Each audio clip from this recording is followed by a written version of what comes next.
nombre es Gabriel Gallegos. Saludos a todos aquellos seguidores de Hacktivac Ministries, en especial a nuestra comunidad latina.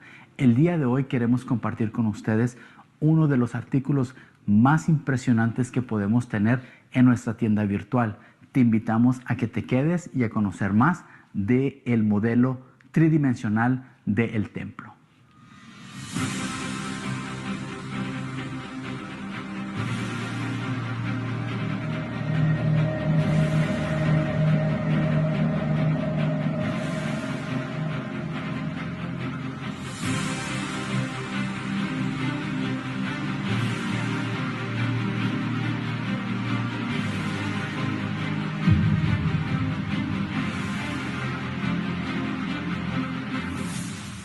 Les presento el nuevo modelo del templo.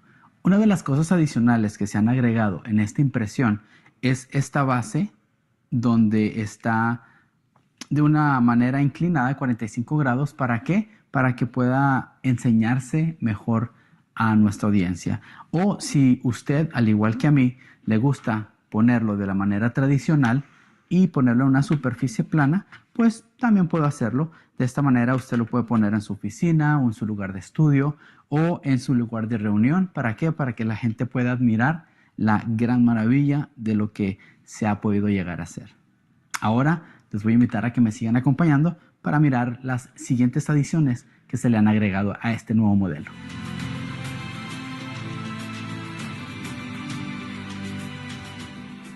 Uno de los nuevos aspectos de este nuevo modelo tridimensional son los colores que se han añadido, como el color oro, el color blanco, un café y un café un poquito más claro. Podemos mirar el color blanco en los 15 escalones que están en el atrio de las mujeres, como también en las 4 lámparas. Podemos mirar el color blanco en el misbeaj, en el altar, como también en los 2 escalones que están entre el ulam y el altar. Podemos encontrar este color blanco también en estos pequeños mikvaot o también baños de inmersión que se han añadido.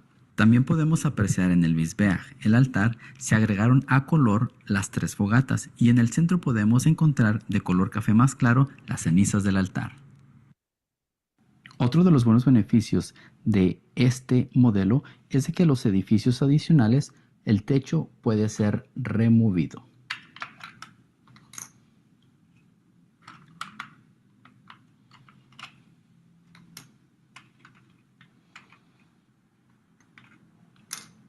En el edificio sureste podemos mirar cómo el área donde el Sanedrín se reunía para hacer sus juicios, y también se ha agregado un color azul en donde está el lavacro para así poder distinguir las diferentes áreas. Les agradecemos mucho a cada uno de ustedes, especialmente a la comunidad latina, por estarnos acompañando. Pueden ir a Jerusalem Temple Studies y buscar la opción tienda o store en inglés y luego buscar modelos del templo y ahí podrán obtener el suyo. Bendiciones y gracias por su apoyo. Shalom.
Shalom, mi nombre es Gabriel Gallegos. Saludos a todos aquellos seguidores de Active Back Ministries, en especial a nuestra comunidad latina. El día de hoy queremos compartir con ustedes uno de los artículos más impresionantes que podemos tener en nuestra tienda virtual. Te invitamos a que te quedes y a conocer más del modelo tridimensional del templo.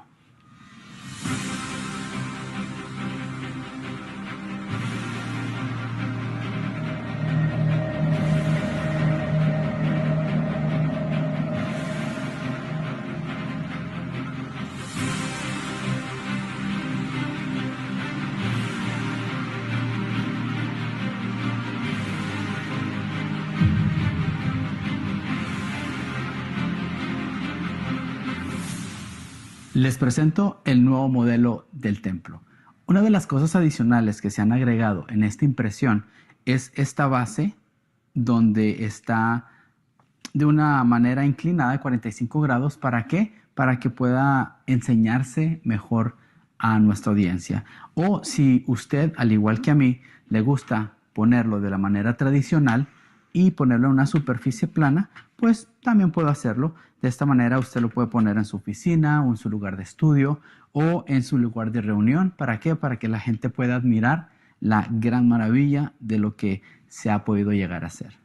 Ahora les voy a invitar a que me sigan acompañando para mirar las siguientes adiciones que se le han agregado a este nuevo modelo.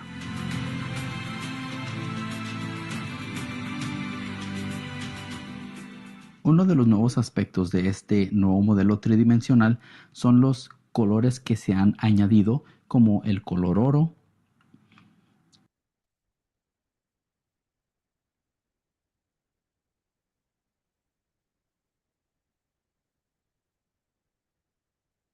Okay.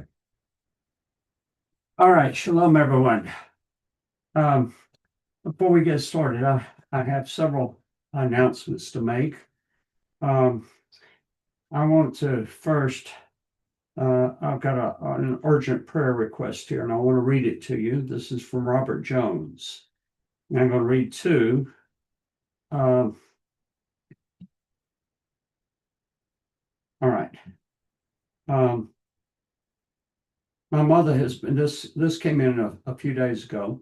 My mother's been diagnosed with Guillain-Barré, spelled Guillain-Barré syndrome, and has progressed where she has lost the use of her legs. At 80 years old, her chances of recovery are slim to even stand again, asking for prayers. And I sent back and asked him for his mother's name, which is Alice. Now, I got, that was on Thursday. And so today, about 1 o'clock my time, I got a text from him. They had to send my mom to KI Medical Center because she is now a case study for the conditions she has, which includes the Guillain-Barré. She will be there for 3 to 5 days. She has family up there, so we will stay in Joplin. So again, let me give you his mother's name is Alice.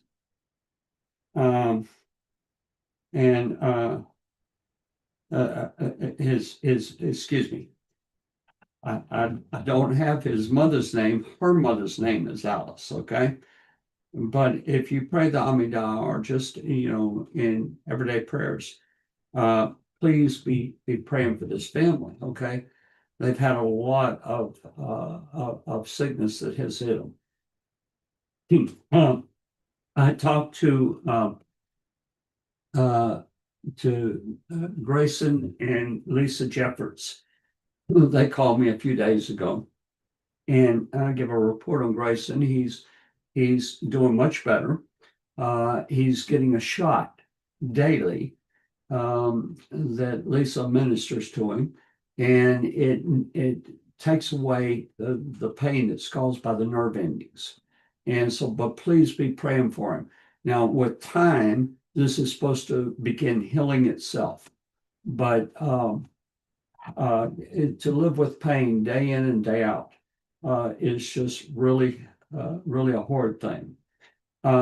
Also, we've got our personal situation with our son Jacob and his wife Caitlin, that have a baby due at the end of January, and they have diagnosed the baby in the womb with heart problems. And within 5 days of her birth, she's facing open heart surgery. And so they will not be able to tell exactly the depth of the problems, and exactly it's one of two problems. One is worse than the other. So we're going to pray that it is the lesser of the two bads. But please be praying for her. Our daughter-in-law's name is Caitlin, and we have also our daughter-in-law Brandy, which is David's wife. She's due at the same time, and she has been diagnosed. Brandy has been diagnosed with diabetes, and so please be praying for both of them.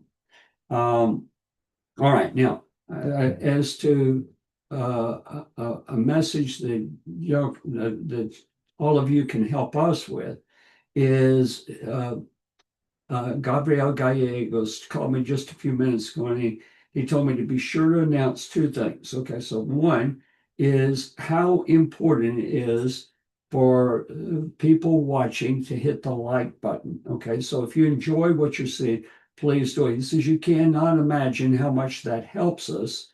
It moves us up to where that they play the video more and more. It gets a higher priority, and that really helps us. And the second thing is that we have started the last few weeks reserving the last few minutes for questions.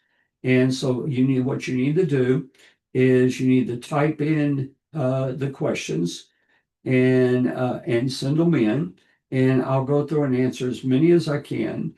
Hopefully I'll have the answers to what you're asking, or at least some insight of where to look for it. Also, if you are on YouTube and you're watching like on a big screen, then jump off there for a moment and go to the Facebook, and you can type in your questions there. Okay, and so now tonight what we're going to start is a session on that deals with the Psalms. In particular, what I'm really talking about is the redemption, not a redemption or a personal redemption, but the redemption. In other words, we're talking about the age, what people call the Messianic age, or the millennium, or the Atid Levo, the future age, the coming age. When Messiah has come and there is the kingship, and there is the return. There are all of these things. And so I wanted to examine that for myself. The Psalms, Shir haMaalot, or the plural of this, the Shirim haMaalot, and discuss some of these things and bring them out. So we're going to go right ahead. I'm hoping to do this in 2 weeks, but we'll see if we can swing it in that amount of time. And so let me get this set up here. All right.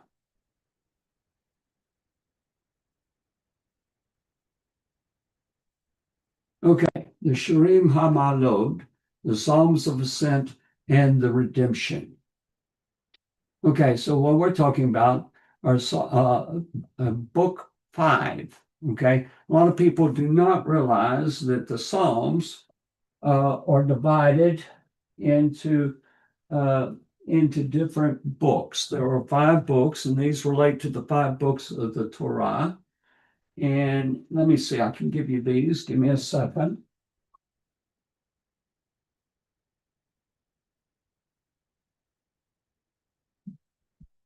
Okay, so if you go to Psalm 1, you should see, no matter which Bible you have, you should see where it says, book 1, I'm reading from a New King James, Psalms 1 through 41, Psalm 1. And then let's go to Psalm 42. Okay, so that's a unit. Okay, and it's book one, and these 5 books are going to be related to the 5 books of the Torah. So each has a name. So the first book, of course, is going to be called Bereshit. The second book is going to be called Shemot. The third book is called Vayikra. And you can guess what the next book is, Bamidbar, and the last is Devarim. Okay, so going to 41, and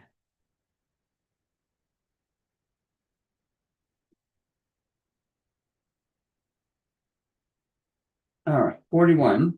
We have Psalm 41. Psalm 42 starts book 2. That will be Shemot. And that goes through Psalm 42 through 72.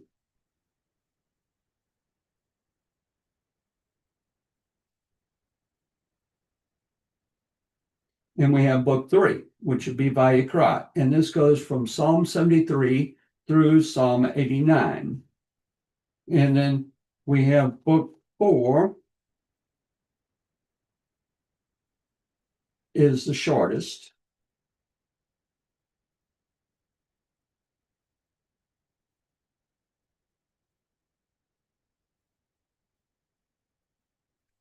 Okay, and that goes from book 90 through Psalm 90 through 96. There's only 16 Psalms in this section, and this is Bamidbar. Now, the largest one is book 5, okay, Devarim, and it starts in Psalm 107 and goes through Psalm 150. Okay, so I want to show you a few sources that you might want to consider for the book of Psalms in general. This is Tehillim, and it's in 2 volumes. You can see the size here. It's quite large. And we have the second one. And let me see. You're not going to be able to see as long as now. Here's Tehillim, okay? Okay, and so you can see the size. This one is book 2. And let me show you a little feature of it. This is put out by Art Scroll, but each psalm has a little introductory page. And so now we have, this is the second book, and it also is very big. And I want to go to Psalm 120 and show you a little feature there. Okay, so we're going to be talking about Psalm 120 tonight. Because it's the first of the Psalms of Ascent.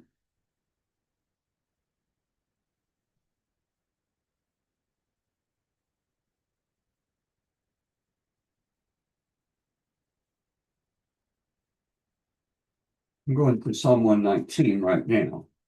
And they only cover about 3 or 4 verses per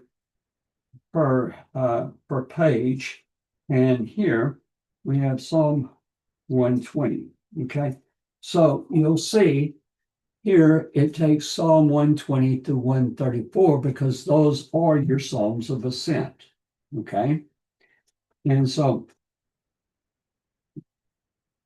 and then it gives you a breakdown psalm by psalm. Okay, and then I'm going to turn the page here, and then you have where the first few verses, here's your English, here's your Hebrew, and then here, starting on this page, will be the commentary, and you will read it this way, and then you will go to this page, and then when you turn the page, but it has a breakdown as you go through.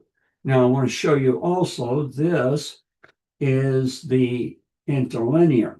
Now, I love these things. Okay, so it's in Hebrew, but the English is right below it. And then there's a little commentary. It's not the exhaustive commentary that you have in the bigger Art Scroll book. Now, there are 5 of these, okay? These are called the Torah Anthology. This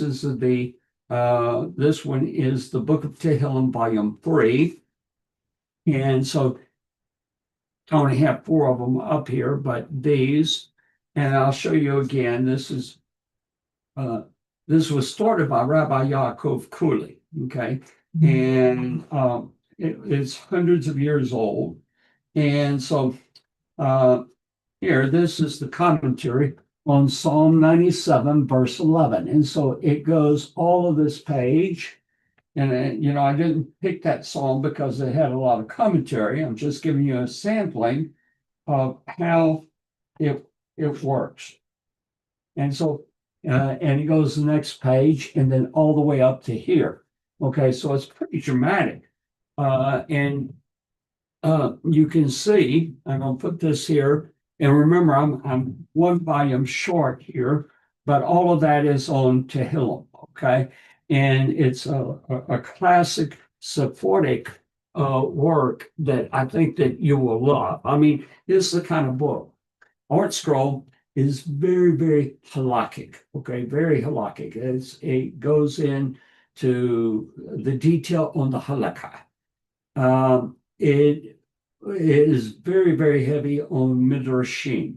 Okay, whereas the Torah anthology, the Me'am Loaz means the ways of our people, and it was written in a style that someone who is a beginner could pick it up and understand what he's reading, but someone who was a great scholar would also read it and see many, many things that would be fascinating to him.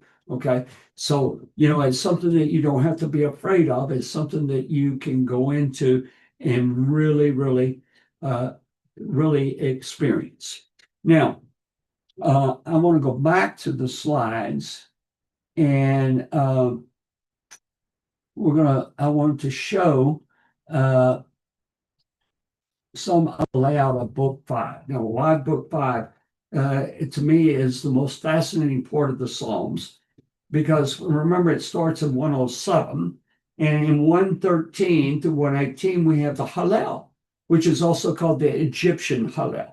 And the Hallel had specific times that it's recited. It had specific times and specific ceremonies in the temple that the Hallel was done. And the word Hallel means to praise. Okay, and then we go from, we finish 118, and we go to Psalm 119. Now, Psalm 119 has 176 verses. You might remember when I was going through and I was turning the pages, and it was only going 3 or 4 verses at a time. It was taking me forever to get through them because it's so big.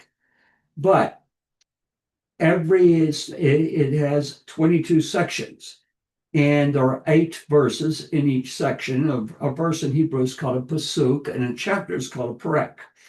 And so the first 8 verses start with the letter Aleph. The next 8 verses start with the letter Bet, and the next 8 start with the letter Gimel, and it goes all the way right in order to the Aleph Bet. All right. So there are several names. Let's share this. Let me share. Yeah, we're sharing. Okay, you can see. It's called Ashrei Timameh Derek. Happy are those whose way is perfect. I love that name. That is a name for it. Happy are those whose way is perfect. Another name for it is called the Aleph Bet. And you can understand why. It goes through the Aleph Bet. And then the last is called Tamanya Apin, which means 8 faces, referring to 8 faces of each letter. Okay, and so the Aleph Bet, the subject of it, is the Torah. And so that makes sense. Happy are those whose way, meaning that way is the Torah, is perfect. Okay, but you might also recall that Messiah said, I am the Aleph Bet, and so forth. Okay, now the next part is Psalm 120 to 135, the Shirim haMaalot, the Songs of Ascent. And we'll get into the detail on that. But Psalm 136 is called the Great Hallel. Okay. And this is the one that ends with Kile Lam Hasdo, his mercy, his loving kindness is forever. That praise you also have in Psalm 118. We do that during, it's done in the Pesukei de Zimra, the verses of praise that prepare us for the services that are coming up. It's done during the Seder of Pesach, along with the Hallel that we do. And again, remember that the Hallel also has a secondary name, meaning the Egyptian Hallel, and we're commemorating the coming out of Egypt. Okay, then we have the we have David's last psalm, which Psalm 137 to 144. These are the last psalms that he wrote. Okay, there's not a name for them, but I think that it's significant. And part of why that's significant will come out as we go through some of the commentary on the Shirim haMaalot. Okay, and so then in Psalm 145, you might remember Psalm 145 actually has two verses before we do Ashrei, which Ashrei means happy. Okay, so we do that in the Pesukei de Zimra. We do that actually three times during the service. And it's one of the favorite Psalms, but it begins a section which is called the Little Hallel. Okay, so the main part of Ashrei is Psalm 145, except for the first couple verses. And then they all end with hallelujah. Okay, and so that is referred to as the Little Hallel. Okay, now if you stop and you look at this list, my goodness, there's structure. There's structure. Anytime there is structure, there is communication from God. And so we have this big section that by structure, and these were prime psalms that were used in ceremony. Okay, and so they would have individual halakot that would be associated with them. All right, let's go forward. Now, the Shirim haMaalot, Psalms 120 to 134, Songs of Ascent, are profoundly connected to the concept of redemption in Jewish tradition, primarily by expressing hope for the return of the Jewish people from exile to Zion and describing the joy and fulfillment of that natural restoration. Okay, so this is very amazing. We're not talking about a personal or an individual redemption. We're talking about the redemption. All right, and so let's go forward. The anticipation of national restoration, Psalm 126, a prominent Shir haMaalot, is particularly explicit about this connection. It speaks of the moment when the Lord restores the fortunes of Zion. That is redemption. We were like dreamers. This verse is widely interpreted as a stirring vision of the Jewish people's future redemption and homecoming to their land after the Babylonian exile, a theme that resonates with the hope for the final messianic redemption. Now, Shir is singular. Shirim is plural. Okay, so Shirim is the term that we have for the collection of the Psalms, but you would expect Shir haMaalah, okay, Shir haMaalah, which is also singular, but we don't. We have Shir haMaalot, which we say the Psalm of Ascents, not the Psalm of Ascent, because there are multiple ascents that are in these psalms, and there's a lot of commentary that the rabbis through the ages, the various sages that they had developed on this. All right, so let's go forward. The ingathering of exiles. The theme within the Shirim haMaalot focuses on the physical and spiritual journey toward Jerusalem and the temple. The ascents refer to the pilgrims going up to Jerusalem for the major festivals, but also symbolically to the return of the exiles. Shivat Sion. This collective return is an essential aspect of the traditional Jewish understanding of redemption. A shift from grief to joy. The Psalms use powerful agricultural metaphors to describe the transition from the pain of exile to the joy of return. For example, those who have sown in tears shall reap in joy. This imagery contrasts the anxious and painful period of exile while the joyful and fruitful time with the joyful and fruitful time of redemption. Liturgical significance. The sages embedded prayers for the ingathering of exiles and the rebuilding of Jerusalem into the daily Amidah, the central prayer.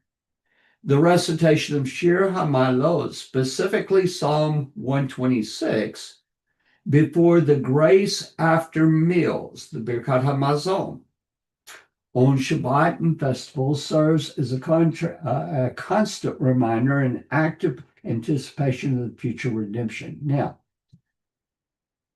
I'm going to stop sharing for a moment. Psalm 126 is probably one of the best, it's probably the absolute best known of all the Psalms of Ascent. The reason is that on Shabbat and Yom Tov, on the festivals, we sing at the beginning of the Birkat HaMazon. In fact, before we start the first blessing of the Birkat HaMazon, we sing Shir haMaalot, Psalm 126. That's on Shabbat. Now, on weekdays, we don't sing Psalm 126. We're not singing a Psalm of Ascent. We're singing actually Psalm 137. Psalm 137 that starts off. Let me. I'm going to read the two real quick.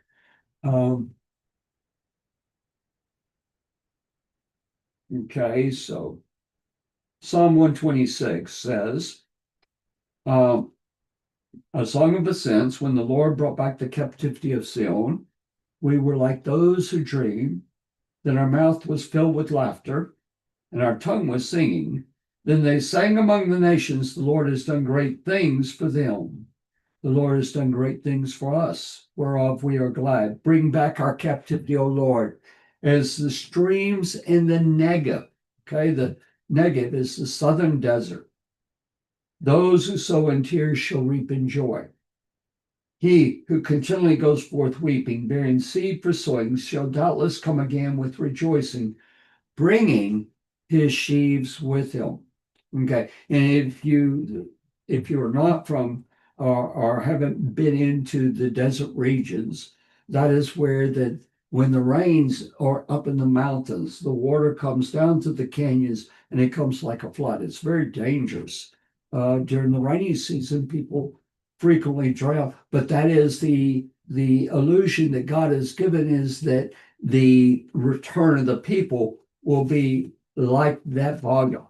Okay, and so let me go to Psalm 137, the one we read on weekdays. And the reason I want to do this is because there's a contrast. By the rivers of Babylon, there we sat down, yes, we wept when we remembered Zion. We hung our harps upon the willows in the midst of it, for there those who carried us away captive required of us a song. So this is the psalm that we do before the Birkat HaMazon on the weekday. Well, but this is with the idea of you are in the diaspora. So why don't we do the one that's more rejoicing. Everybody's coming, everybody's going up to Jerusalem. And why don't we do that one? Because it is teaching us through the Psalms of what we do, that wherever you are right now, wherever you're situated, the kingdom has not arrived. If we are in the Olam Hazeh.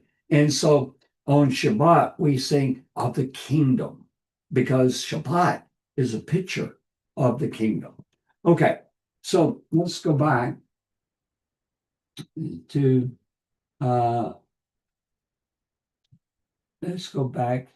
this slides.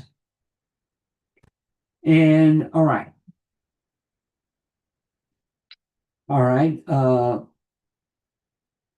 Spiritual ascent. On a personal level, the Songs of Ascent, or degrees or steps, can also represent the individual's spiritual journey of elevating themselves to greater religious heights and a closer connection to God, which is a key component of personal redemption. All right. I want to show them.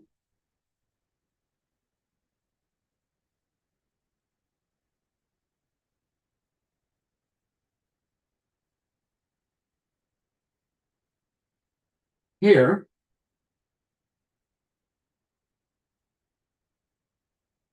we have 15 steps.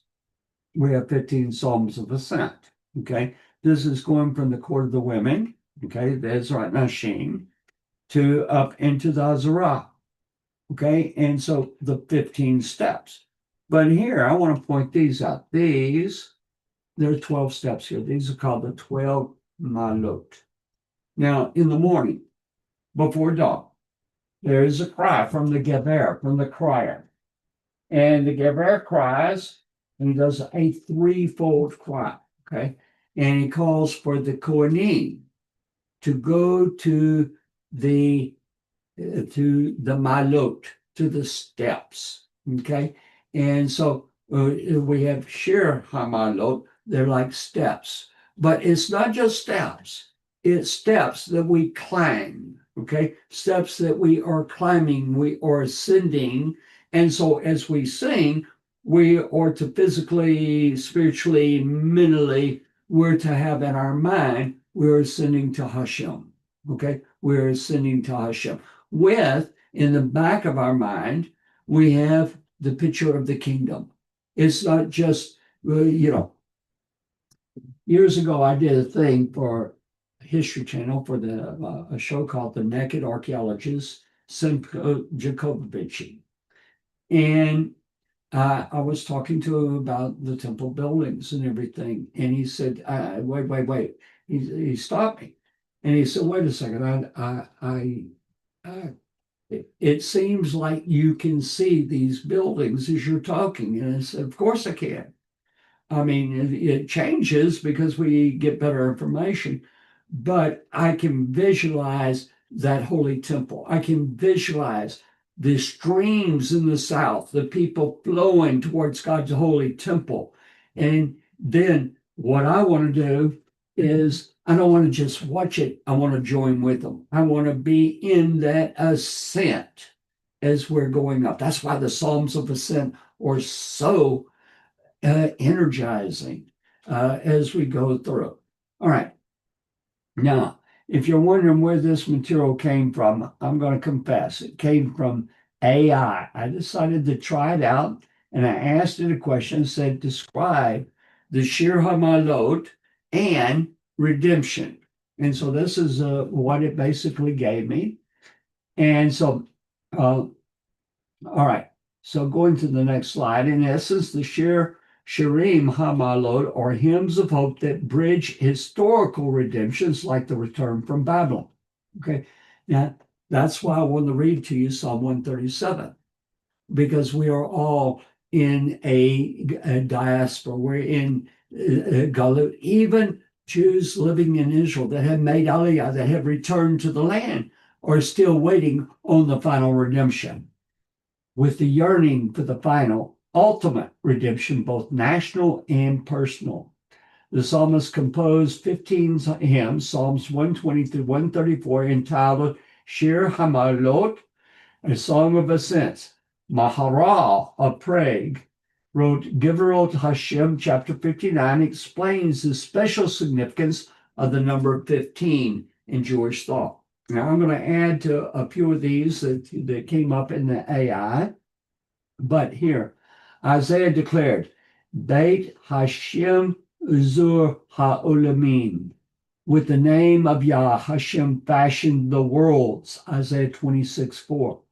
The Talmud in Menachot 29b comments that the world to come was fashioned with the letter Yod of the divine name, and this world was created with the letter He, thus the name Yah, which combines these two letters of creation, symbolizes the idea that Hashem meant both worlds to be interrelated, and he provided countless opportunities for man to elevate himself to the level of the world to come. The numerical value of Yah is 15. The Yod equals 10, the He equals 5, alluding to the idea that man must scale 15 levels. Oh, haMaalot. 15 levels, 15 ascents of sanctity and understanding to reach the pinnacle of spiritual success. Now, I want to read something to you. I want to go back to the Psalms of Ascent. And give me a second here.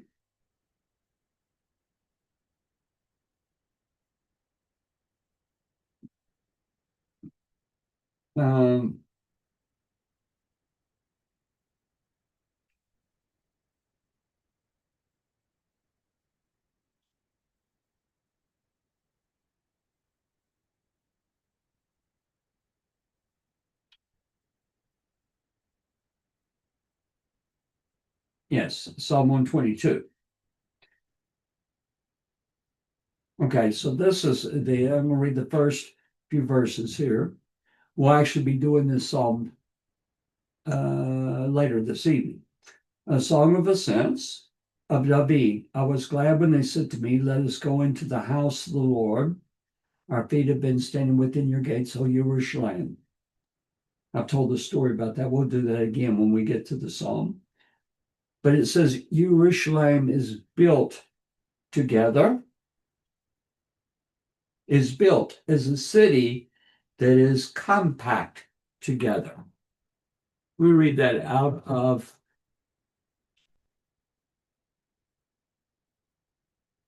the Art Scroll.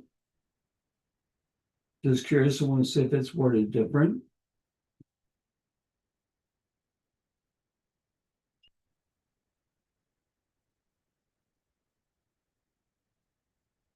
Okay, here they have the built up Jerusalem is like a city that is united together. So what does that mean? That means as we go up, okay, and anciently when the pilgrims went up, there was a belief that the heavenly Jerusalem came down and met with them. That's what we want to achieve as we go through the Psalms on a personal level. As we go up, as we enter into these Psalms, we want to be that we're elevated and that the heavenly Jerusalem comes down. It's like Jacob's ladder, Jacob's ladder. And he dreamed and he saw the angels descending and ascending. And you have this feeling of, I want to climb up on the ladder and be a part of it, and the up and down with them. And that's where this Psalms of Ascent come in really strong. Okay, let's go forward.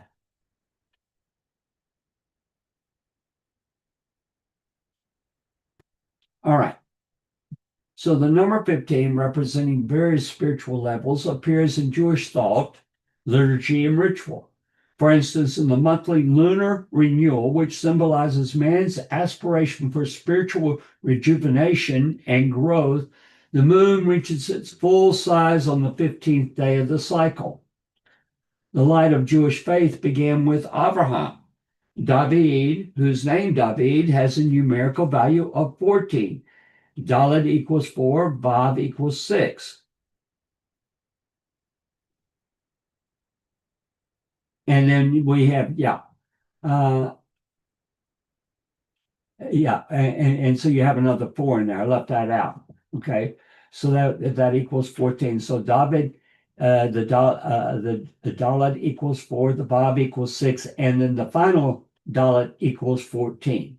And there was 14 generations from Abraham and resembled the nearly full moon. Here comes the punchline. Solomon, Shlomo, the builder of the first temple, was the 15th generation. The revelation of divine light in this world reached its zenith like the full moon. I love that.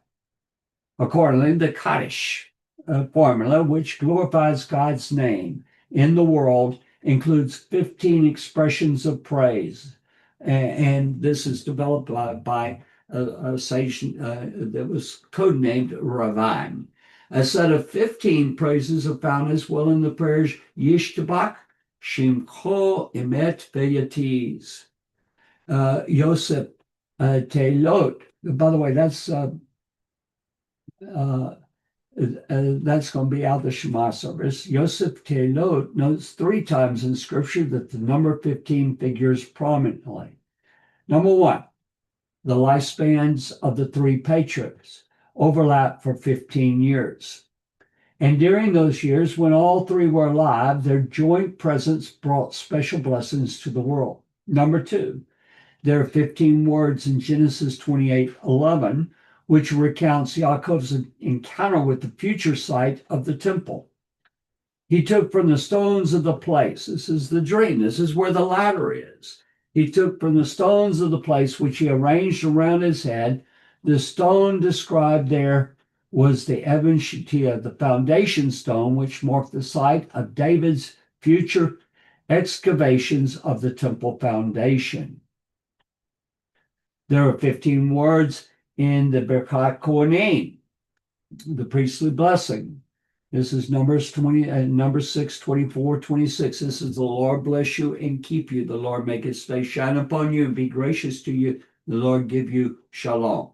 You say, well, I don't think there's 15 words there. In Hebrew, there is. By the way, there is a requirement that you may not sing it unless you're a Kohen. And then you, if it's sung, it always has to be sung in Hebrew. In the Passover Haggadah, we read, haMaalot tovot lemakom aleinu.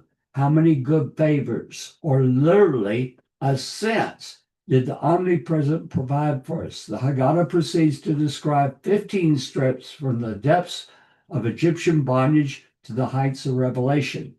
The climb culminates in the construction of the temple, the place where man comes closest to God. The composition of the 15 Songs of Ascent is related to the construction of the temple. The Talmud, Sukkah 53a, this Babylonian Talmud, relates that David prepared the foundations for the future temple and deep pits beneath the site of the altar. Now that's Midrash, understand that, okay? And we don't take Midrash literally, into which the wine and water libations would flow. David dug so deep that he penetrated the Tokum, the subterranean reservoirs of water that had been stored beneath the earth's crust since creation. The waters erupted from the reservoir and threatened to inundate the world, whereupon David inscribed a divine name on a shard and cast it into the waters, which then receded 16,000 cubits. When he saw that they had receded too far, he said, the closer the waters are to the surface, the more fertile the land will be. He recited the 15 Songs of Ascent, and the deep waters rose 15,000 cubits to remain 1,000 cubits beneath the earth's surface. Okay. Now, again, I want to mention that last part of the way. All of this is taken from out of the art scroll Tehillim book. And but that is a midrashic phrase, okay? It's a legend. We don't take it literally. We take spiritual truths from it. This is what is called Agadah, okay? And people say, you shouldn't use these legendary things to teach, okay? Well, the reality is that Yeshua was considered an agadic rabbi. Okay, in other words, one of his main things was teaching using parables, teaching using stories that were not literal, but people drew applications from them. All right, let's go back and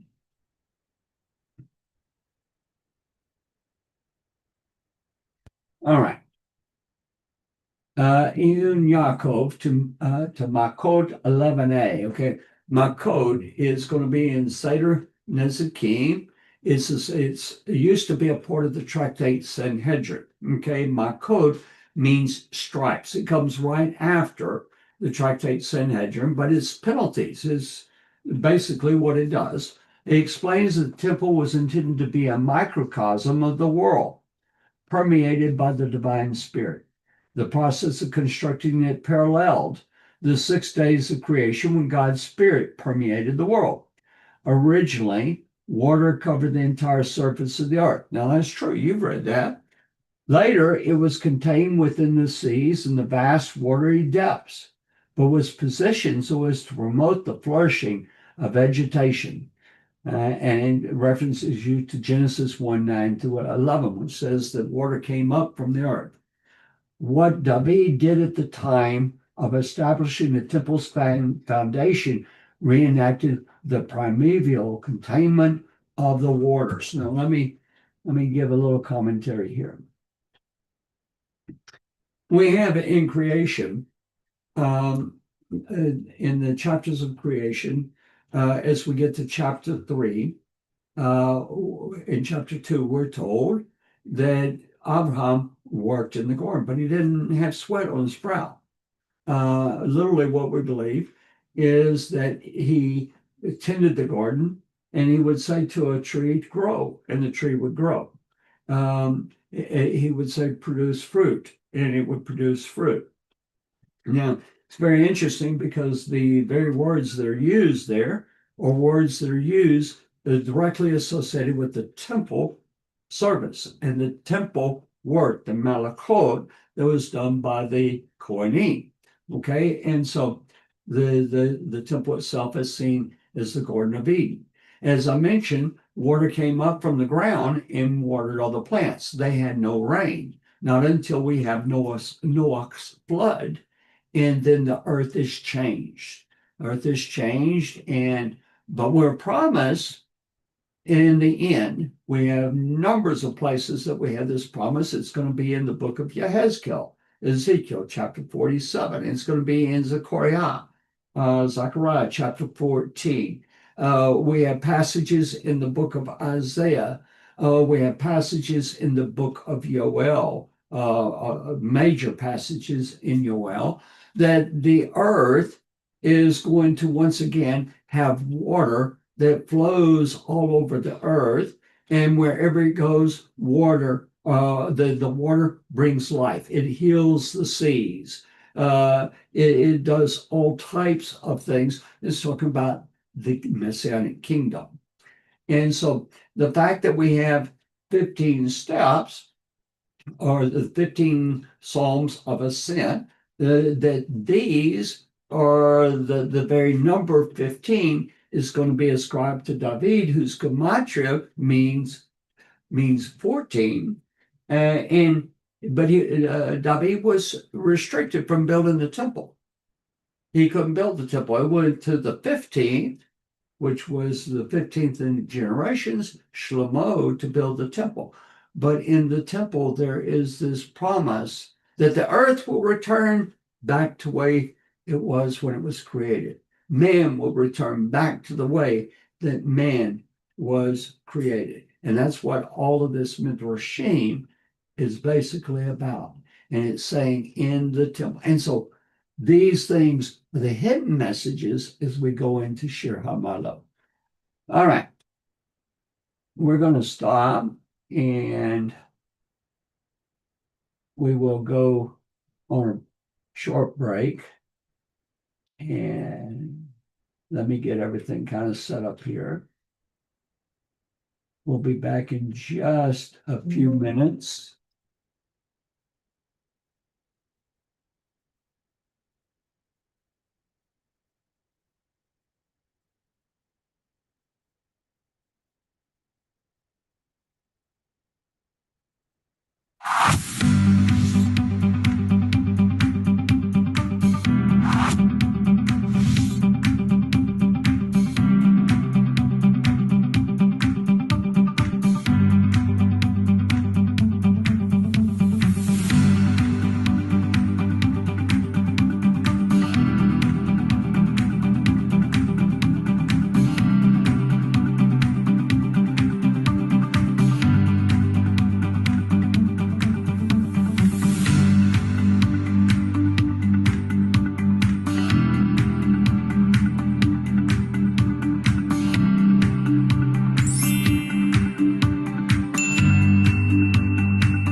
Shalom, mi nombre es Gabriel Gallegos. Saludos a todos aquellos seguidores de Hacktivac Ministries, en especial a nuestra comunidad latina.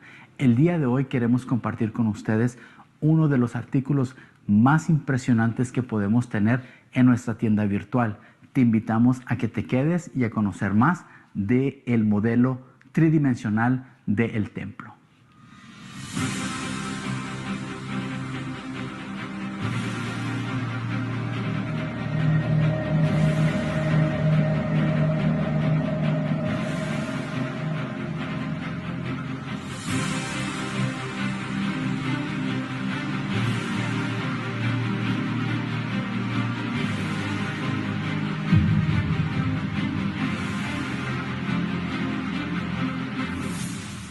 Les presento el nuevo modelo del templo. Una de las cosas adicionales que se han agregado en esta impresión es esta base donde está de una manera inclinada de 45 grados. ¿Para qué? Para que pueda enseñarse mejor a nuestra audiencia. O si usted, al igual que a mí, le gusta ponerlo de la manera tradicional y ponerlo en una superficie plana, pues también puedo hacerlo. De esta manera usted lo puede poner en su oficina o en su lugar de estudio o en su lugar de reunión. ¿Para qué? Para que la gente pueda admirar la gran maravilla de lo que se ha podido llegar a hacer. Ahora les voy a invitar a que me sigan acompañando para mirar las siguientes adiciones que se le han agregado a este nuevo modelo.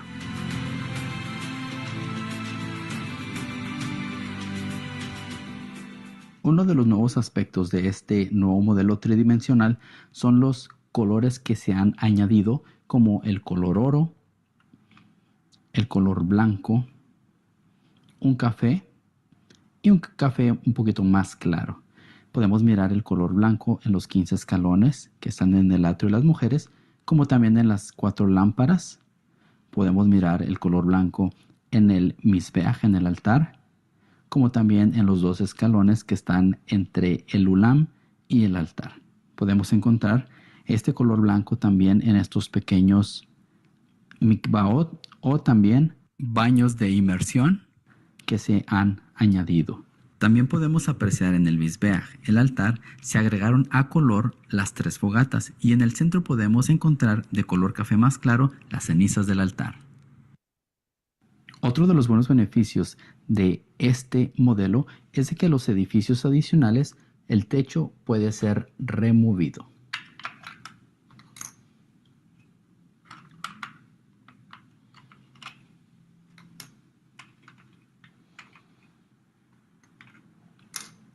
En el edificio sureste podemos mirar cómo el área donde el Sanedrín se reunía para hacer sus juicios, y también se ha agregado un color azul en donde está el lavacro para así poder distinguir las diferentes áreas.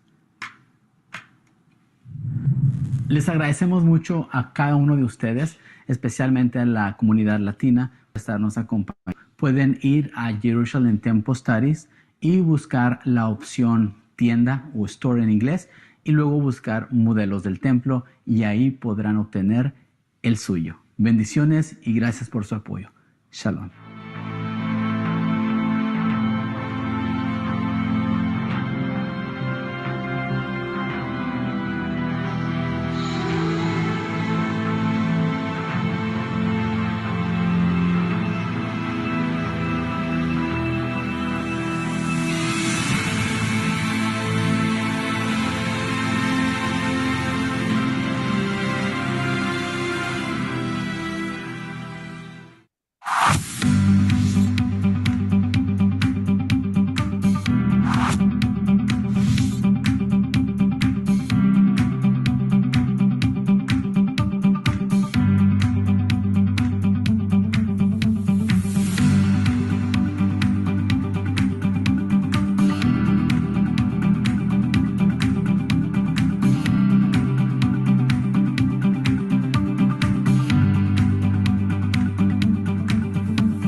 mi nombre es Gabriel Gallegos. Saludos a todos aquellos seguidores de Hacktivac Ministries, en especial a nuestra comunidad latina. El día de hoy queremos compartir con ustedes uno de los artículos más impresionantes que podemos tener en nuestra tienda virtual. Te invitamos a que te quedes y a conocer más del modelo tridimensional del templo.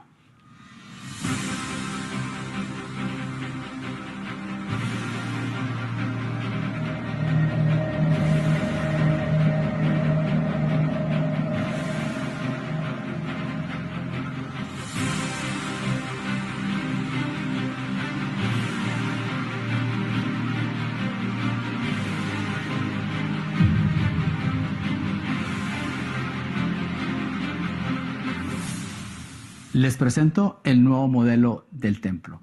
Una de las cosas adicionales que se han agregado en esta impresión es esta base donde está de una manera inclinada, 45 grados. ¿Para qué? Para que pueda enseñarse mejor a nuestra audiencia. O si usted, al igual que a mí, le gusta ponerlo de la manera tradicional y ponerlo en una superficie plana, pues también puedo hacerlo. De esta manera usted lo puede poner en su oficina o en su lugar de estudio o en su lugar de reunión. ¿Para qué? Para que la gente pueda admirar la gran maravilla de lo que se ha podido llegar a hacer. Ahora les voy a invitar a que me sigan acompañando para mirar las siguientes adiciones que se le han agregado a este nuevo modelo.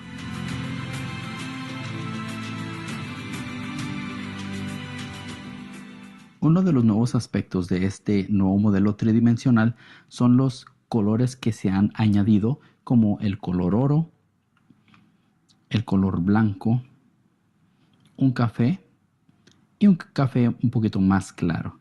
Podemos mirar el color blanco en los 15 escalones que están en el atrio de las mujeres, como también en las 4 lámparas.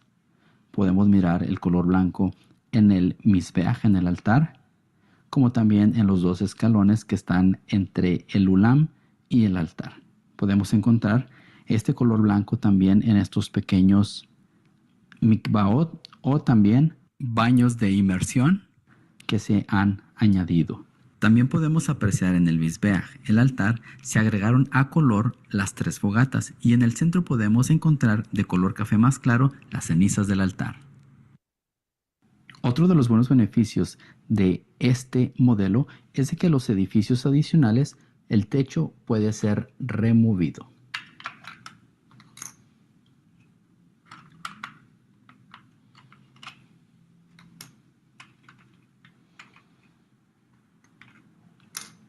En el edificio sureste podemos mirar cómo el área donde el Sanedrín se reunía para hacer sus juicios, y también se ha agregado un color azul en donde está el lavacro para así poder distinguir las diferentes áreas. Les agradecemos mucho a cada uno de ustedes, especialmente a la comunidad latina, por estarnos acompañando. Pueden ir a Jerusalem Temple Studies y buscar la opción tienda o store en inglés y luego buscar modelos del templo y ahí podrán obtener el suyo. Bendiciones y gracias por su apoyo. Shalom.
All right.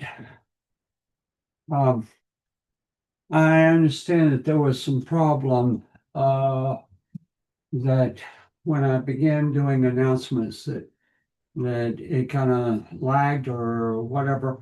So I'm going to do the announcements one more time. Um, there are several things. Number one, uh, let me read the message from Robert Jones. Okay, now a lot of you might not know who Robert is, but Robert does a tremendous amount of stuff for us. Um, he is the one that put together the app for Jerusalem Temple Study, and he also built the radio app. And he's never asked for anything, but right now he's asking for prayer for his mother. His mother's in her 80s, and she has a what's called Guillain-Barré, B-A-R-R-E syndrome. Um, I'm familiar with this, but what's that, Debbie? Guillain-Barré. Boré, okay. Guillain-Barré. Guillain-Barré. Okay, Debbie's corrected me. Okay, I need that.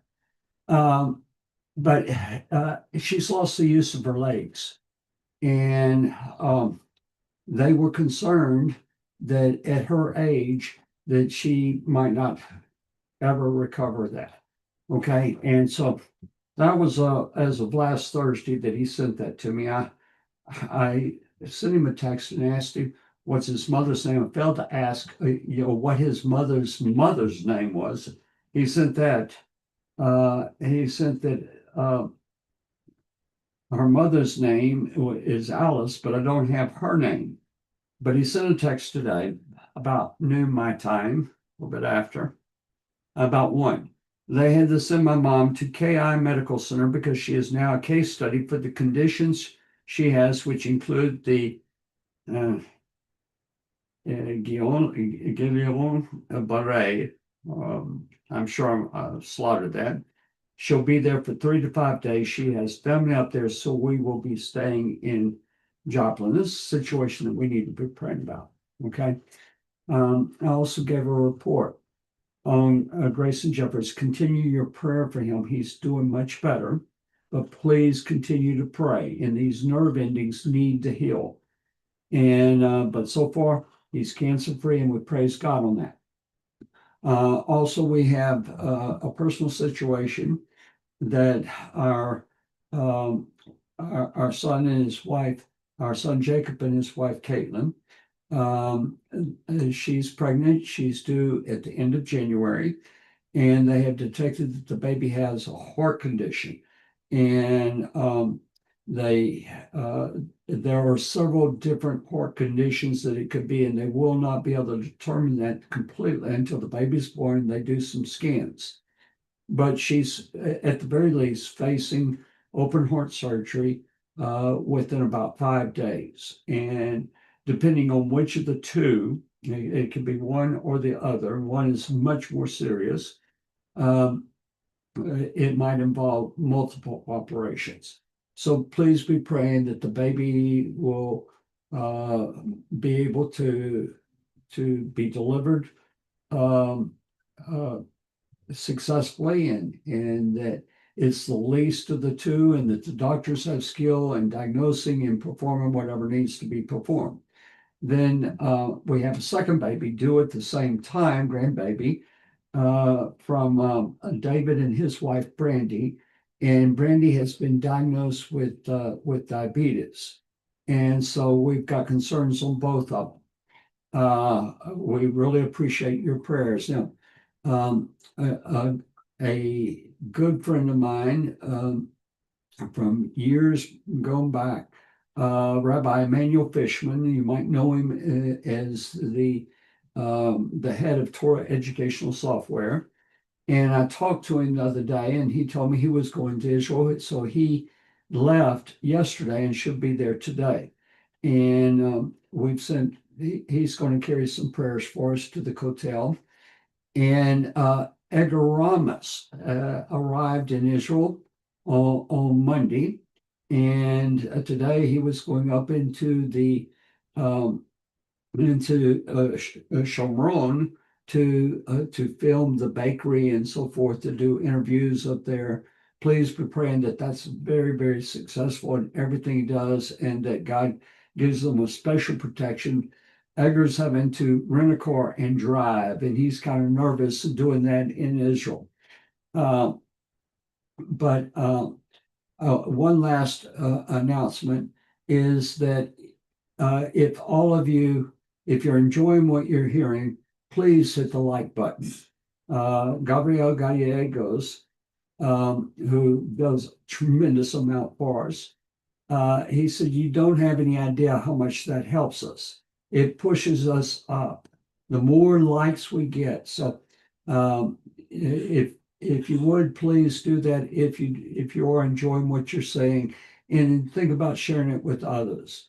We're trying to increase our exposure. Okay. And you can be a very, very real help to us in that. Okay. All right.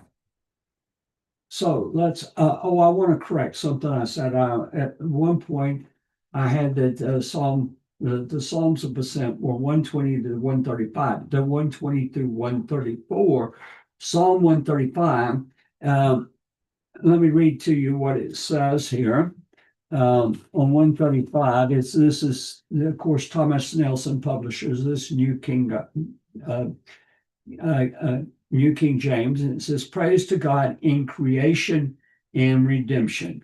And what I see this particular psalm as is a bridge between the end of the Psalms of Ascent and Psalm 136, where it's where Kile Lam Hasto over and over and over. For each of the verses, we're thanking God for the redemption. That is going to be the Egyptian redemption, and which is a parallel of the greater messianic redemption. By the way, let me get volume 1 of the Tehillim book from Port Scroll right here. And I did not put this in here. I might do it at a later time, but in their introduction, there is a section called section 8, and it's beyond Psalms, and it deals with the cycle of the moon, the names of Messiah, and it's only about 2 pages, 2.5 pages, but it's very, very good. And we had a part where we were dealing with that we get a full moon, which is a picture of Israel on the 15th of the month. And that relates to the 15 Psalms of Ascent. By the way, numbers are going to be, if something has the same number, like, for instance, the number 13. 13 is just this tremendous number in the scripture. We have 13 attributes of Hashem. We have 13 articles of faith. We have 13 tribes. There are 13 gates to the inner courtyard. There are 13 tables. There are 13 treasure chests. I mean, there were 13 priests that served in the morning Tamid and the afternoon Tamid. Okay, but anytime you see the number 13 come up, all of these 13s are linked to it. So here in haMaalot, because it has 15, everything that has 15 is going to be linked to the haMaalot. They're like cousins. This is what we call remez. One alludes to the other. Okay. And one that was not mentioned when we're going to the 15s is that there are 15 parts to the Seder. Okay. And so just one after another. All right, all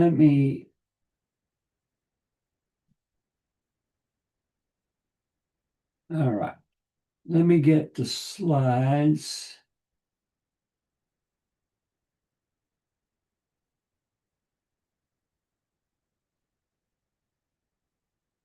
Okay. All right, let's see if we have shared this yet.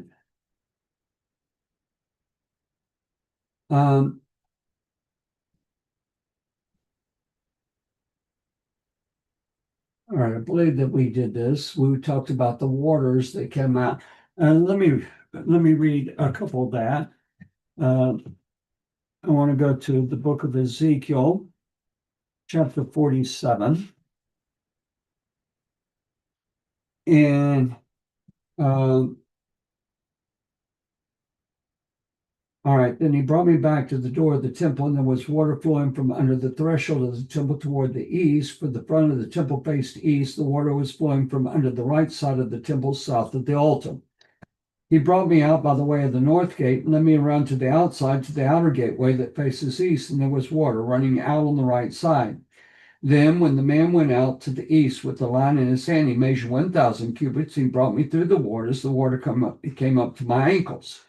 Again, he measured 1,000, brought me through the waters. The water came up to my knees. Again, he measured 1,000, brought me through the water.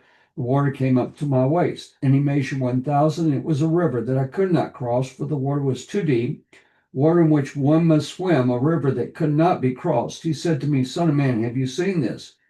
Then he brought me and returned me to the bank of the river. When I returned there, along the bank of the river were very many trees on one side and the other. Then he said to me, this water flows toward the eastern region, goes down into the valley and enters the sea. When it reaches the sea, its waters are healed.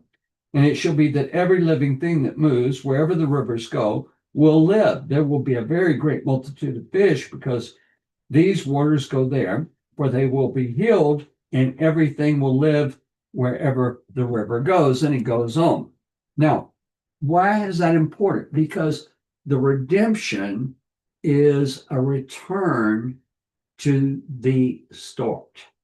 The redemption is the world is coming back in order, and that it is becoming a gigantic worldwide Gan Eden.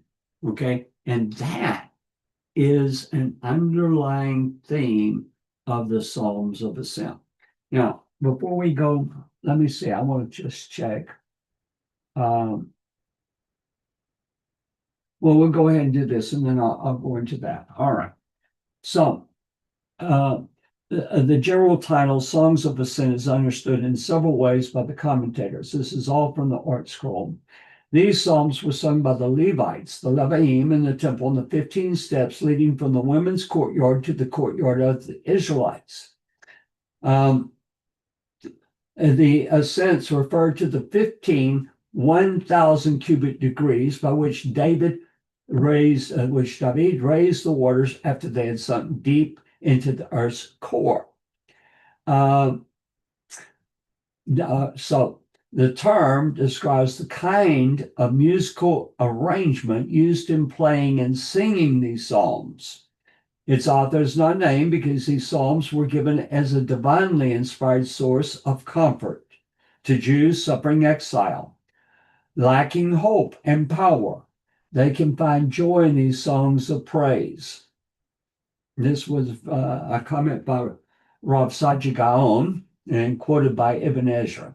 Mary comments that the musical significance of the terms ascents is to imply that the psalms were begun in a low tone of voice, and that they were sung progressively louder. Okay, now it's going to go into the ceremony, the water pouring ceremony during Sukkot. But I want you to visualize for a moment. I want you to visualize Jerusalem 2,000 years ago. And it's one of the Shlosh Regalim. It's one of the pilgrimage festivals. And you are at a very high place, okay? Let's say that you're at the pinnacle of the temple. Actually, I'm gonna take you to several locations. One, we're going to go to the top, what's called the Rosh of the Mount of Olives, and you can see the whole Jordan Valley on the other side. You're looking down from there, and you can see the road that comes up from the Jordan Valley, It's through the Wadi Kilt. This is the road that the pilgrims came. Now, the road is covered because there are thousands of people that are walking. There's animals, there's carts, but the roads are like a stream of people that are coming. One from the north, one from the south, one from every direction. Now, I had a friend, haven't seen him in years and years. His name was Ronnie Levy, spelled R-A-N-I, Ronnie. And so Ronnie was the son of Yehuda Levy. Yehuda Levy was in the cabinet of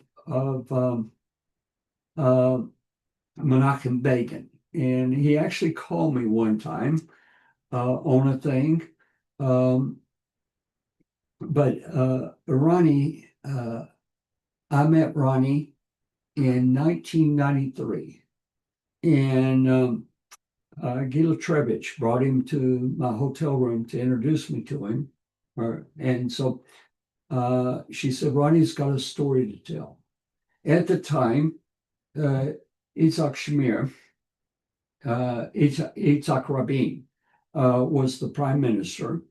And there was great fear that he was going to arrange to return the Golan Heights back to Syria, and that he was making peace deals that they were not confident in. And Rabin was very, very powerful, had a powerful political machine. And Ronnie Levy had gone to Kailani. Can't think of Kailani's first name. Just a second, I got his cord in my wallet. He had gone to Kailani, who also know him. I don't know him well, but he took me on a tour of the Knesset, just me. And then I ran into him several times, different places. Abigdor Kailani. I'll have to find the card. Okay, but Kailani was running for mayor at the time. And he was on the labor ticket, same as Rabin. But Kailani had been a war hero in the 1973 Yom Kippur War. In fact, he was a war hero in the 1967 Six-Day War. And he was a lieutenant colonel. Had a battalion, the 77th Battalion of the 7th Armor Brigade. And he was positioned in the northern Golan. And the other brigade that was there was the Barak Brigade. They had been wiped out. They'd been destroyed. And so all that was holding the line at this point was the 7th Armor, but they only have 4 tanks left. There were 14 tanks that were on their way to them that the engineers had put together during the night. And but there were 200 tanks coming down the valley to attack. And so the order came through from Israeli headquarters for him to withdraw. They were almost out of ammunition. And Kailani later said his radio wasn't working, but everybody knows that it was. He disobeyed the order. He didn't ask his men to go with him. And one tank started going down the valley to meet the 200 tanks. It's like David and Goliath. And the other 3 tanks, nobody ordered them to go. And they knew it was a suicide mission. But they were all that stood between them and Israel. And so the tanks started going down, and they didn't have to aim. They just were firing everything they had.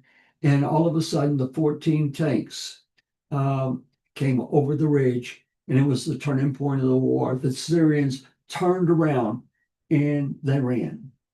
Okay.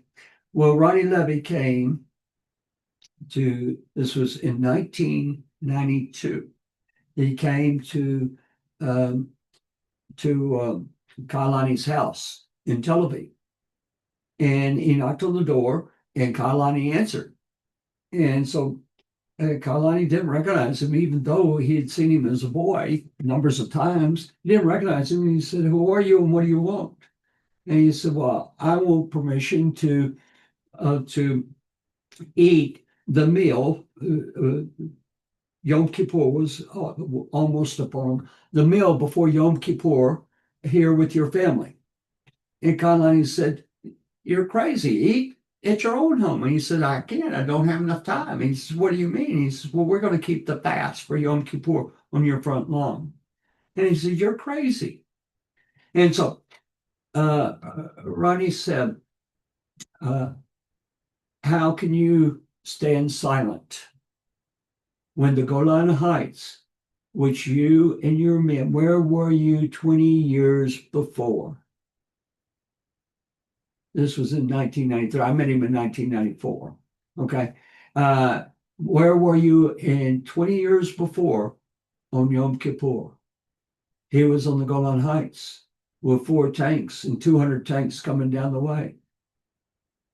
And he says, "How can you stay silent?" And so Kailani said, "I'm running for mayor.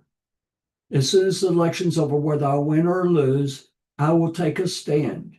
And he formed a party that was called the Third Way. It wasn't on the left, it was on the right, it was in the middle. And so he was true to his word. Kailani was. And he said, "What if the administration, what if the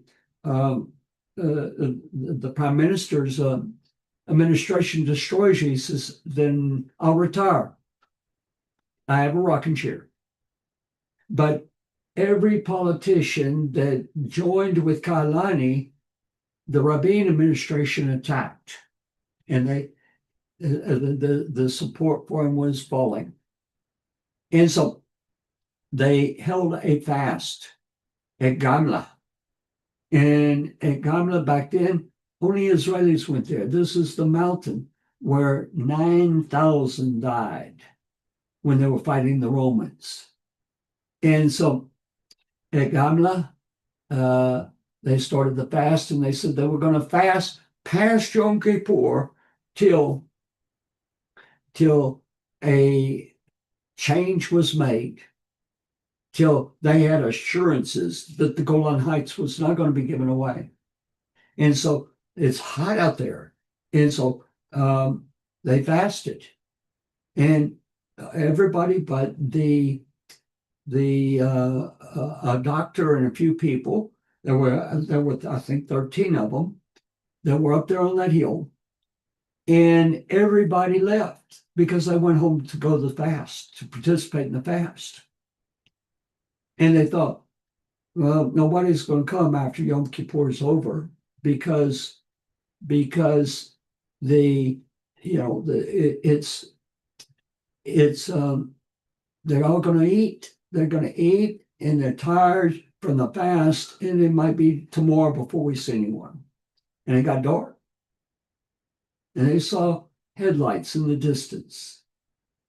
And there was another headlight behind that one, and another one behind that one, and another. Thousands of people drove in their cars after the Yom Kippur fast.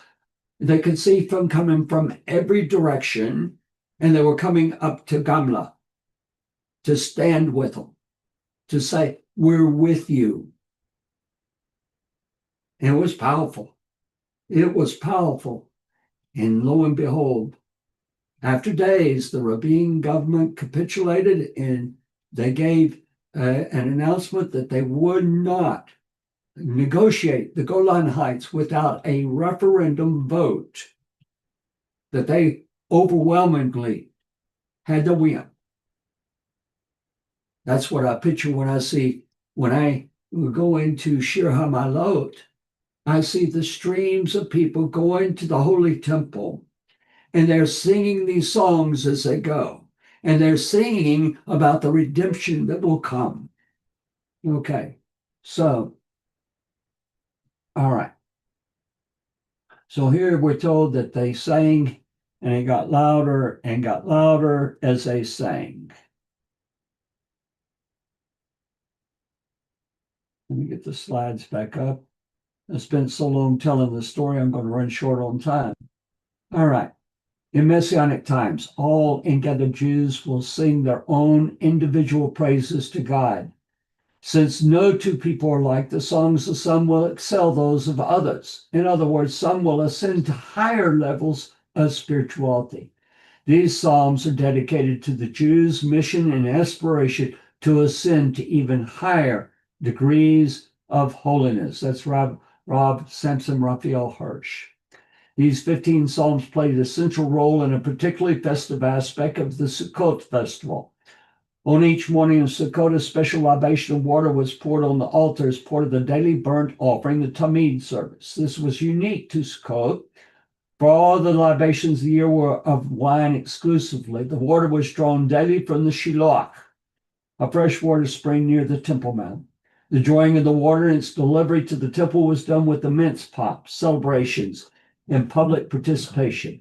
The ceremony was known as Simchat Beit HaShoeva, rejoicing of the water drawing, and so great was the celebration that the Mishnah relates, whoever did not see the rejoicing or the Simchat Beit HaShoeva had never saw rejoicing in his lifetime. That's Sukkot 5:1. The procession draw the water began from the courtyard of the temple and moved to the outer courtyard, known as the women's courtyard, and from there to the Shiloh. There were 15 steps leading down from the courtyard to the women's courtyard. The steps were built in a half circle across the width of the courtyard area so that large numbers of Levite singers and musicians could stand on them and see each other. The procession descended, pausing on each step to sing a song of ascent, so that all 15 psalms were sung on the way down. Ki Yakar to Genesis 6:15 points out that the 15 steps that connect the women's courtyard to the men's courtyard allude to the fact that the number 15 is an essential figure in the successful union of man and wife. The Talmud, Sota 17a, teaches that if a man and women are meritorious, the divine presence dwells in their midst. The letter Yod of the word Ish, man, combines with the letter He of Isha, woman, to form God's name, Yah, which has the numerical value of 15. The 15 songs of ascent represent Israel's perpetual effort to rise closer to God. An essential component of its success is its remaining a chaste and virtuous people that preserves the sanctity of matrimony and family life. By strengthening the Jewish marriage, Israel reinforces the divine name Yah, and his merit, the temple of Yah, will be speedily rebuilt. There's an ancient custom to recite these 15 psalms and Psalm 104 after Minha every Shabbat, from Sukkot until Passover. The recitation begins on the Sabbath with Bereshit. The portion describing the creation is read. Psalm 104, which describes the wonders of creation, is an affirmation of God as the creator. The 15 songs of ascent are similarly related to creation because they were composed by David in order to bring the waters back up to a level in which they would benefit the world. Thus, it was as if David had contributed to the task of creation. Now, this is Psalm 120. Shirim haMaalot El Hashem Be'zarta Kirti Be'Ya'ani.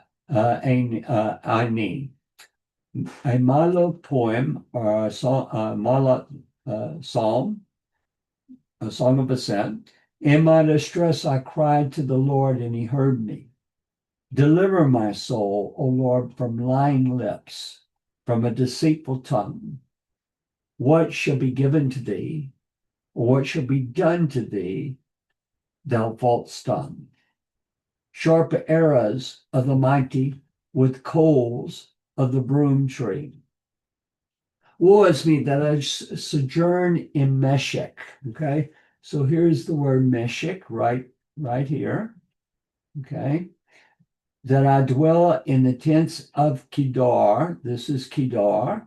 Okay, so Meshech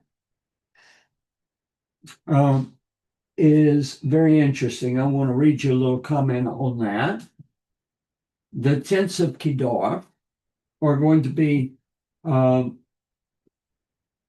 the tents of Kedar are going to be the Bedouins. It means black tents, the desert dwellers. And all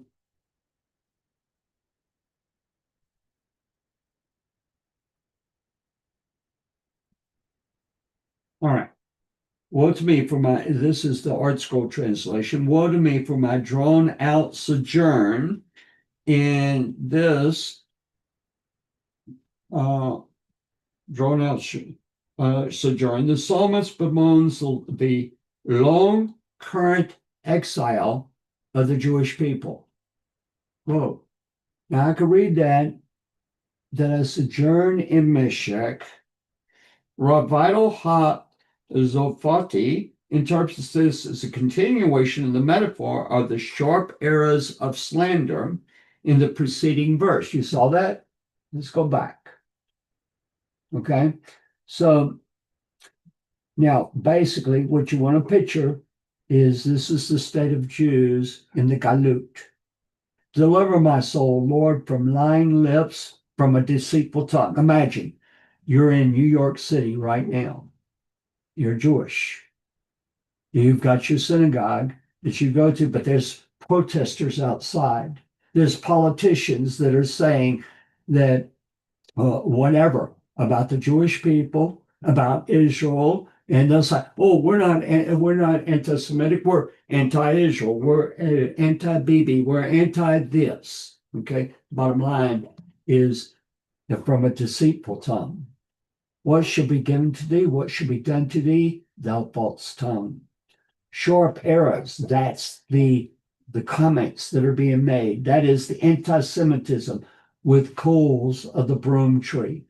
Woe is me that I sojourn in Meshech. Let me continue reading. The term Meshech literally means to draw. Now they translated here that my drawn out sojourn, referring to the archer who draws back the bowstring when he shoots the arrow. According to Rashi, Meshech refers to Meshech, a nation descended from Noah's son, Japhet.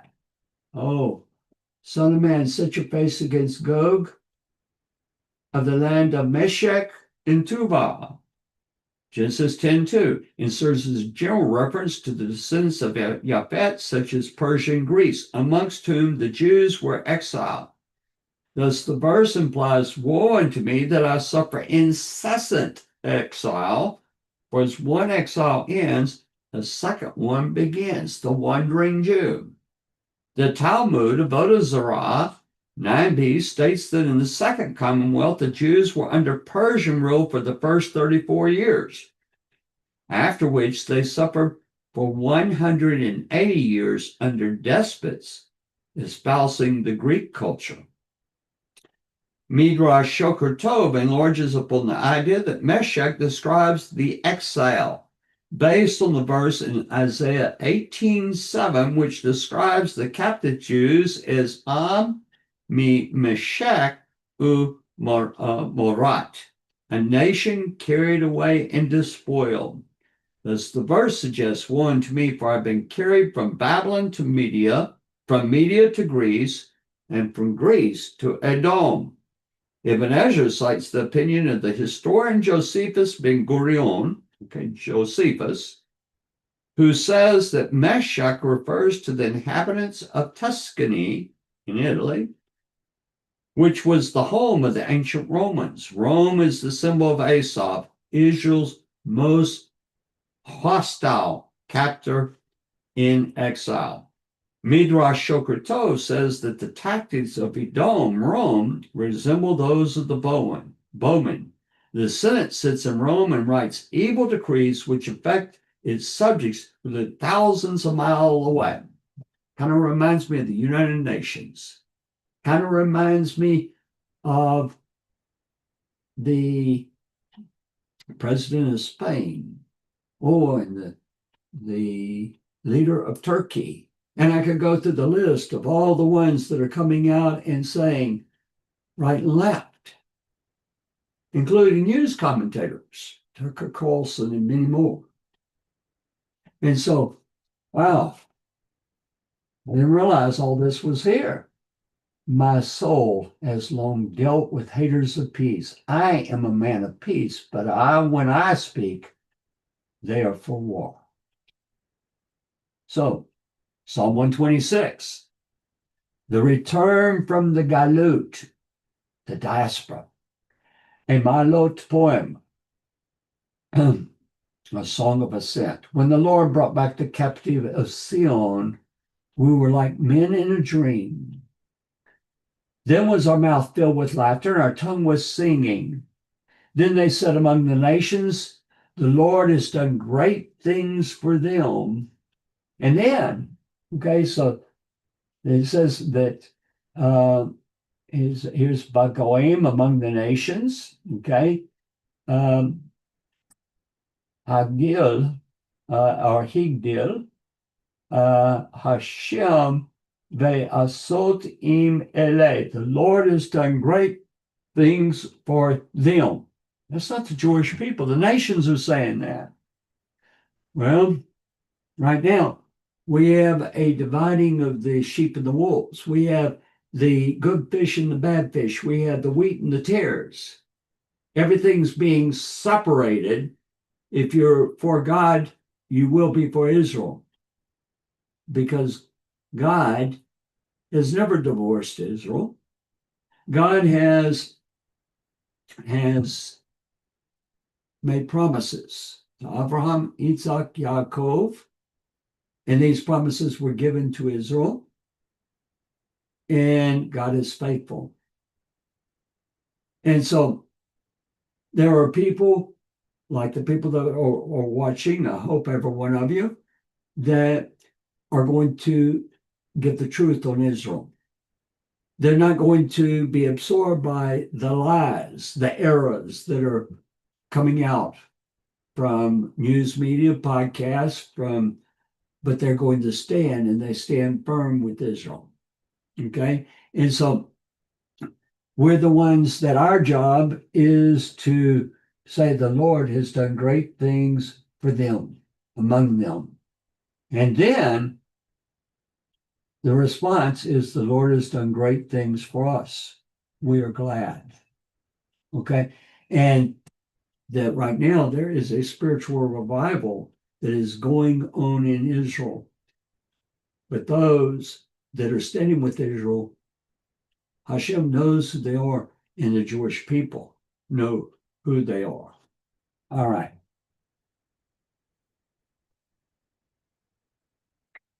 Bring back our captivity, O Lord, like the streams in the Negev. Here's the Negev, in the desert. Those who sow in tears shall reap in joy. Oh, now, to fully appreciate this, you need the preceding psalm. Those who sow in tears shall reap in joy. He who goes weeping on his way, bearing a bag of seed, shall come back with a joyful shout, carrying his sheaves. Right, Psalm 127. haMaalot, a psalm of ascent for Shlomo, Solomon. Unless the Lord builds the house, they who build it labor in vain. Unless the Lord keeps the city, the watchman stays awake in vain. It is vain for you to rise up early, to sit up late, to eat the bread of toil, for truly to his beloved he gives tranquility, peace in the midst of the storm. Lo, children are a heritage of the Lord, and the fruit of the womb is a reward. Now, that's a true statement all the time. Children are a heritage of the Lord, and the fruit of the womb is a reward. But in this psalm, it's talking about the children of Israel that are coming, that are returning. that are coming and they are saying, we have to build a temple. I need to wear tzitzit on the corners of my garments. The women are saying, I've never made challah, but I'm going to make challah. And there is a move that, lo, children are heritage of the Lord, and the fruit of the womb is a reward. As arrows in the hand of a mighty man, so are the children of one should. These are the children that are picking up the mitzvot of God and walking in those mitzvot. Instead of the arrows that were thrown at them and the accusing things, the answer is to keep the commandments of God, to keep the commandments of God and to go forth in the joy of Hashem. Happy is the man that has his quiver full of them. They shall not be put to shame, but they shall speak with their enemies in the gate. All right, only have a few more minutes. So let me stop sharing and let me see what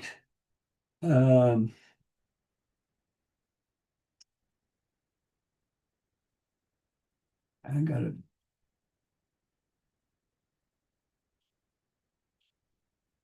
Okay.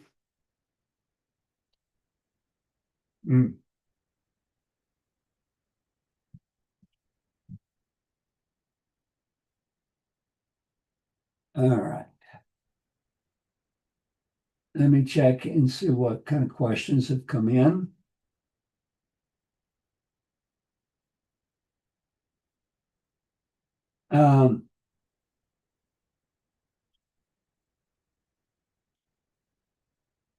And let's see.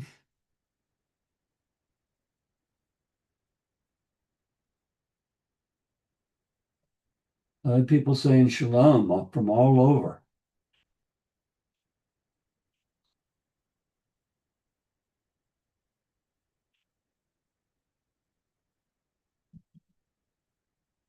All right.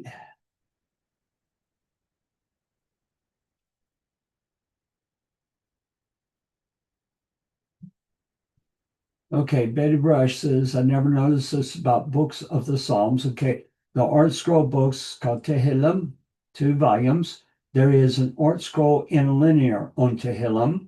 There are the Mayam Loaz, which are very good. They're 5 volumes. And I believe that's all the ones that are showed. I'll try to have some more for next week. Okay. And so let's see.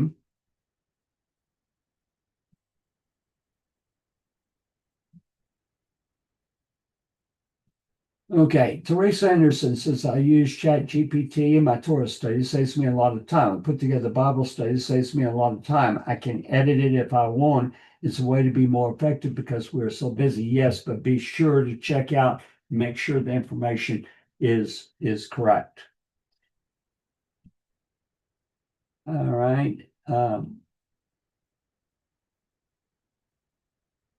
got any questions then.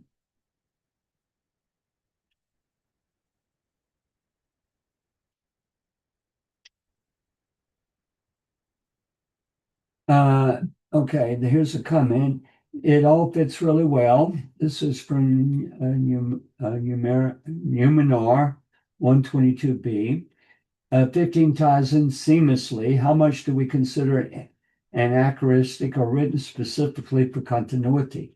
I think that is a key thing that I'm trying to communicate is that there is a pattern here that one thing flows into another. It was that you have to look at each individual verse, each individual psalm, where you see it in the context of the Songs of Ascent, which you see in the context of the succeeding messages in the book of Psalms. Okay, Teresa Anderson writes, in the days of the temple were the Tehillim, the Psalms, memorized by the worshipers? Yes. And because they sang it, and this is one of the beautiful things about we all need to learn Hebrew, okay? And we need to learn how to sing the Hebrew, because then that's a way to remember. But you don't want to just have a song you sing, like a Don Olam, haMaalot, B'Tirim Ko Yitzir Nivra. Okay, that I can do. It's memorized. Okay, but it makes but Lord of the universe, and you want to know what the words are saying because that's the uplifting part. That's the life changing part. All right. All right. And Mike Fincher said that story painted a perfect picture of the text. I'm going to guess that's the story about the streams. Okay, another question. In the Jewish world, Tehillim are recited all the time for various things. What makes the Tehillim so special? Well, if you think, it's the beginning of the Ketuvim, the beginning of the writings, but it sits basically.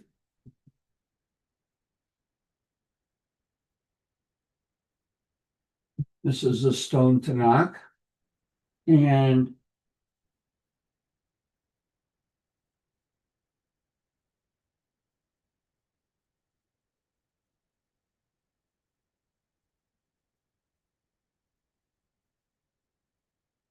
this is the start of Tehillim. Okay, so it's over halfway, but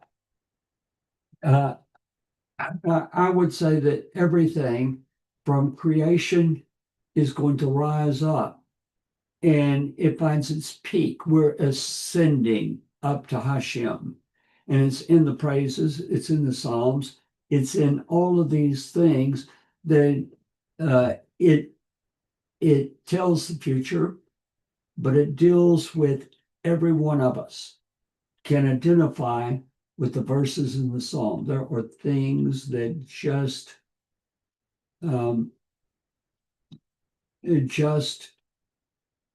resonate about the Psalms.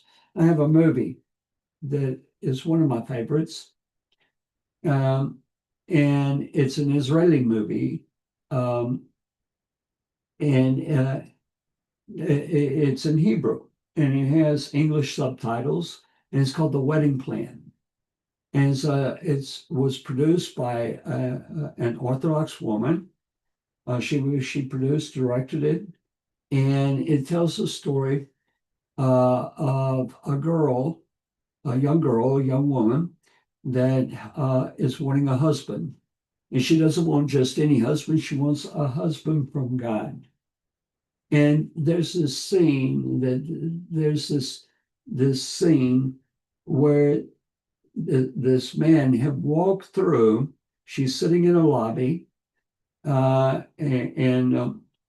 like it's with the matchmaker, and she's sitting in a lobby before she's being called back to meet with the matchmaker. The matchmaker's son comes walking through, and he goes in, and he just glances over, but she's reading Tehillim, and it impresses him. It impresses him because Tehillim is this book that is full of prophecies, but it's a book that talks about where we are. It talks about the problems that you and I have to deal with on a daily basis, but it gives us this inside view of the promise of God in his temple, in his kingdom, in the land, returning back to God again. And that's what makes it special. Okay. And I think that was the last question. Oh, wait. All right. Question from our YouTube channel. If all fits really well, 15 ties is seamlessly, how much do we consider? Oh, yeah, I've got that. Okay.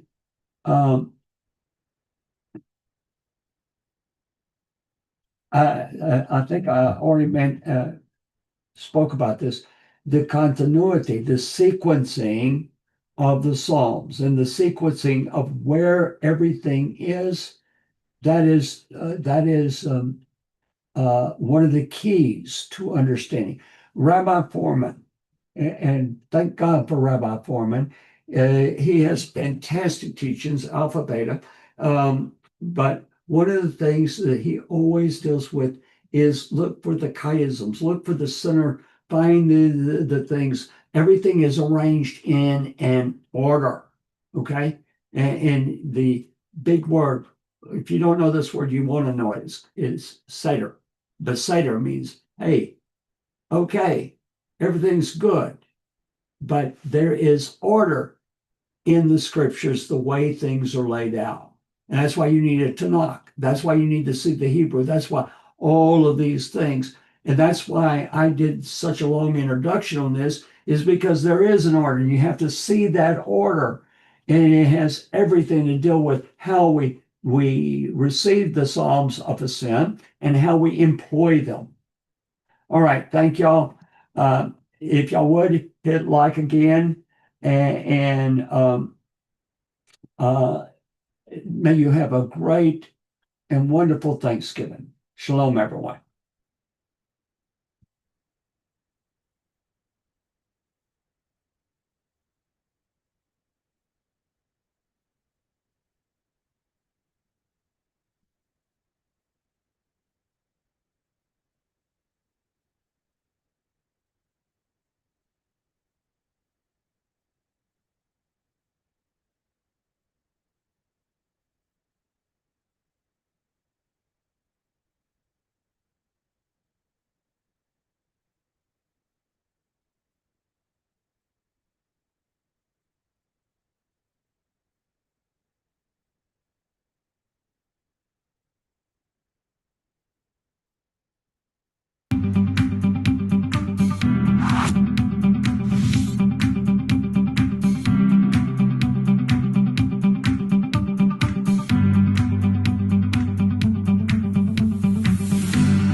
Shalom, mi nombre es Gabriel Gallegos. Saludos a todos aquellos seguidores de Hacktivac Ministries, en especial a nuestra comunidad latina.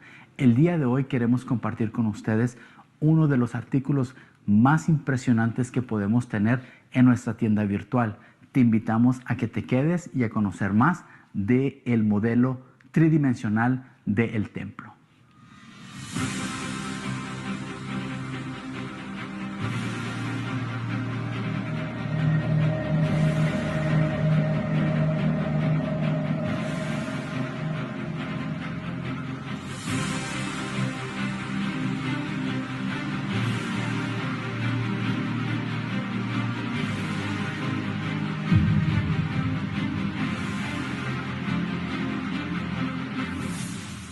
Les presento el nuevo modelo del templo.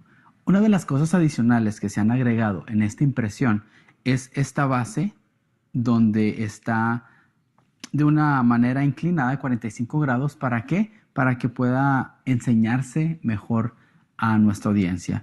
O si usted, al igual que a mí, le gusta ponerlo de la manera tradicional y ponerlo en una superficie plana, pues también puedo hacerlo. De esta manera usted lo puede poner en su oficina o en su lugar de estudio o en su lugar de reunión. ¿Para qué? Para que la gente pueda admirar la gran maravilla de lo que se ha podido llegar a hacer.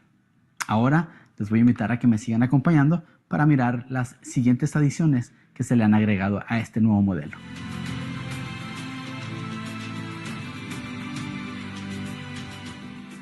Uno de los nuevos aspectos de este nuevo modelo tridimensional son los colores que se han añadido, como el color oro, el color blanco, un café y un café un poquito más claro.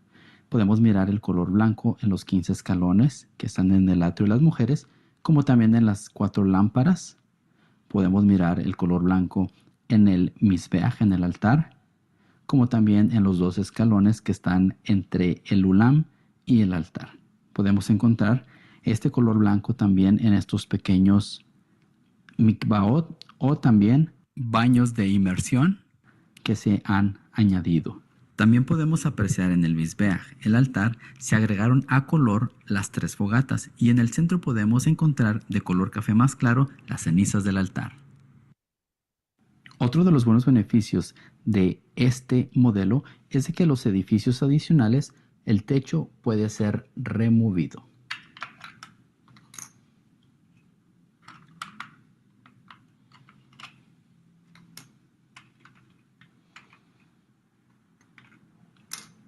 En el edificio sureste podemos mirar cómo el área donde el Sanedrín se reunía para hacer sus juicios, y también se ha agregado un color azul en donde está el lavacro para así poder distinguir las diferentes áreas.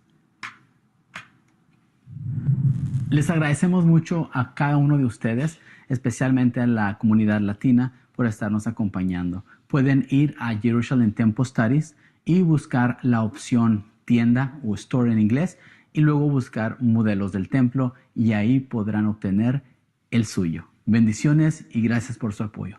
Shalom.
Shalom, mi nombre es Gabriel Gallegos. Saludos a todos aquellos seguidores de Hacktivac Ministries, en especial a nuestra comunidad.